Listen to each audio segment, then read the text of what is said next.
Everybody, what's going on? I am Jamie Dawn, your evolutionary, revolutionary astrologer, and I'm bringing you your celestial wisdom as of this Mercury retrograde. We're about a week into it. It is today is March 4th, and I'm going to talk about the next few days and week ahead of us as we have a couple of planetary movements, but the biggest thing is I want to check in. How are you guys doing when it comes to the full moon eclipse that we just had?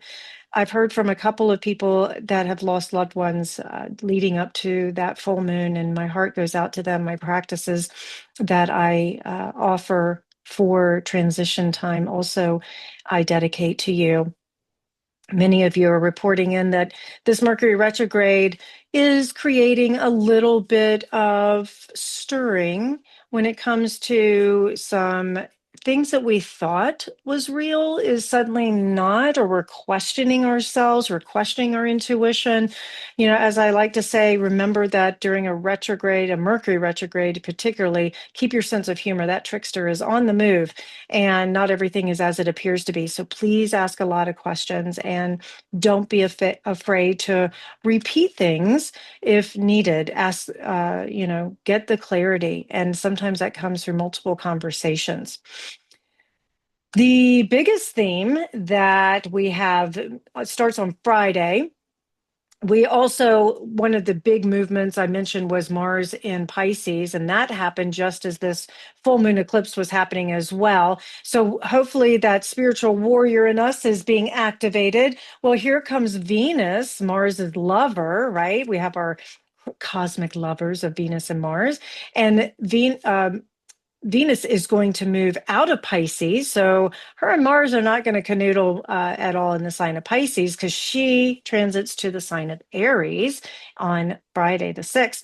And while Mercury continues to retrograde, but also what happens on Friday is Mercury is going to conjoin the sun briefly in this retrograde pattern, marking our halfway point. So if some of you are bracing yourselves for the retrograde time and things are not quite moving the way you want it to, you're almost there. Okay, we got almost halfway through it. So don't give up. Don't get too consternated and frustrated with this Mercury retrograde if you can help it. But Venus in Aries. Now, remember, we have Saturn and Neptune in Aries, and look what's happening in the Middle East. Not surprised that that is going on. But Venus in Aries is going to canoodle, as I like to say, or conjoin Saturn and Neptune briefly while she transits into Aries. And keep in mind, Venus in Aries is flashy, loves to go fast, wear the red shoes, is the sexy vixen, devil in disguise kind of energy. Actually, she doesn't disguise herself in the sign of Aries. What you see is what you get. She's pretty flashy and she knows what she wants. She's driven when it comes to relationships by that directness, by that sense of humor. She loves to go where angels dare to tread. So do watch that our spending could come up a bit because we want to have these flashy things, you know. And really, when we have Venus in Aries with Mercury retrograding through Pisces, then there's this alchemical ingredient of love and courage and spiritual clarity that comes into play. Now, the clarity, as we know with the retrograde, doesn't necessarily come into play because not everything is as it appears to be, but the clarity will come. I would say that this is a great time to, if you're looking at it from the relationship standpoint, mingle, have fun, keep it light, but don't necessarily get overly committed to any particular thing right now because Venus and Aries needs a lot of freedom within her relationships, right? She also likes to go fast. So I'm going to say with Mercury and Pisces, the gift is that there's a little bit of a slowdown there. There's moments here where um, things can seem to whisper gently, but not now. Not with Venus and Aries. This is where it's going to speak directly to the heart. And we get to encounter these forces of Saturn and Neptune.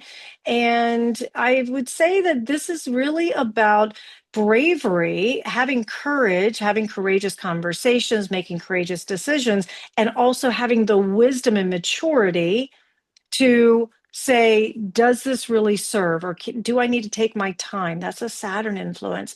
Maybe I need to slow down here and really think about some things or have some conversations with people who are going to be affected by my decisions, right? And so that will come into play. But Venus in Aries is the courage to love first. So, what do we value? How does that line up? Can I share that with others? Am I really ready to lead with my values? Do I have the courage to have conversation or take action that maybe others are too afraid to have? And so I think there's going to be a lot of independent conversation that happens. Also, I would say that when you have Saturn and Neptune coming in, remember, Saturn is the teacher of reality. And so there's going to be questions around, is the love and or the things that I'm buying or spending money on or doing, is this real enough to be sustainable? Is this something that I can build a life on? Is this something that I can actually anchor to and it has legs for a while, right? Does it line up with my values? Does it have integrity, right? And so then also keep in mind that with Mercury retrograde, there could be some miscommunication that happens. So if we go too fast in making the decisions, signing contracts, starting something new, launching something new, then quite often it may be something gets overlooked or we miss a detail or we have to go back later on and say, oh, that's not quite what I had hoped. I'm going to have to clean that up a little bit, right? So keep in mind that for the next, I would say 2 to 3 weeks in particular, as Venus is transiting Aries and Mercury retrograde, is that Venus in Aries says, move forward with courage. Saturn says, be responsible with what you love. And Neptune is going to remind us that love is ultimately a sacred act, right? I can see a lot of people hooking up with people and then, the next day feeling like they've been slimed or that they gave away too much of their energy or whatever. So I give this warning to say, if you're having, this kind of, willy-nilly kind of thing, it may, and it doesn't feel sacred to you, then you may have some regrets around it, right? But if you can use this energy and this time to have the courage to say, yes, I really like you, or yes, I really want to spend my money on this, or I really want to go this direction, but I would like to take time. I want to really slow down and listen to that intuitive nature, really listen to what feels right inside of me, and let's just keep having conversation about it. So, can we act with courage and still be deeply reflective? Those are going to be some questions that we can ask ourselves. Can we pursue love without losing our discernment? Can we honor our dreams while remaining grounded in truth? What is truth? That's what we're looking at. What is our truth? It has to line up with our values. And so some of the things that we may notice is that old relationship patterns are going to come up, old people from the past come up to bring an awareness to it. And there could be a real desire for more authenticity in our connections. We're not necessarily wanting the surfacey things. We want to go deeper, even though that's not an Aries trait, but inherently, I believe that's what is going to be stirred up, is that it's like, okay, I've had some heavy things, so I need some surface, but can I keep going deeper and feel that deeper connection? There could be a longing to align our love with spiritual purpose, right? That's what I mean by the deeper. I should say higher, not necessarily deeper, a higher purpose, right?